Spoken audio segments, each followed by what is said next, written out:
দেখো, এই প্রচণ্ড গরমের হাত থেকে তোমায় বাঁচানোর জন্য সূর্যি মামাকে তো আমি আর হাইড করে দিতে পারবো না। তবে এমন একটা শরবতের রেসিপি এনেছি যেটা অবশ্যই তোমাকে এই গরমে একটু হলেও স্বস্তি দেবে, ট্রাস্ট মি। তো কি করবে, কি আবার করবে, এখন আমের সিজন ভাই। আম আছে গাছে, নয়তো যাও বাজার থেকে কিনে আনো, এনে ভালোভাবে আমটাকে ছাড়িয়ে কুচি কুচি করে কেটে নাও।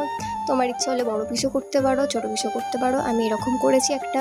তো এরপর ভালো করে আমগুলোকে ধুয়ে নিতে হবে। ধোয়ার পর কড়াইয়ের মধ্যে জল গরম করতে দিয়ে তাতে একদম সামান্য লবণ আর তার সাথে এই কেটে রাখা আমগুলো দিয়ে ভালোভাবে ওই 10 থেকে 15 মিনিট মতো সিদ্ধ করে নিতে হবে। খুব বেশিক্ষণ না, যেমনি আম নরম হয়। তো যাই হোক, 10 মিনিট পর দেখতেই পাচ্ছ আমাদের আমগুলো একদম সিদ্ধ হয়ে গেছে, গলে গলে যাচ্ছে। তো একদম এটা পারফেক্ট।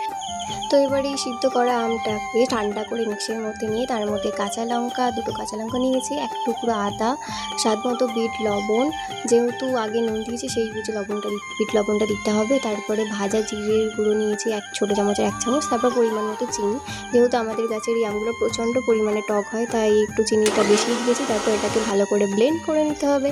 তো দেখতেই পাচ্ছ কতটা স্মুথ ব্লেন্ড হয়েছে। তো চলো এবার এটাকে সার্ভ করি। তো একটা গ্লাসে ওই ছোটো চামচের 4 থেকে 5 চামচ মতো আমের এই পেস্টটা নিতে হবে। তারপর তার মধ্যে বরফ দিতে পারো, আর ঠান্ডা ঠান্ডা ফ্রিজের জল দিয়ে ভালো করে এটাকে মিক্সড করে নিতে হবে। তাহলেই রেডি তোমাদের আমের শরবত। তো এটা খেতে খুবই টেস্টি আর সাথে রিফ্রেশিংও।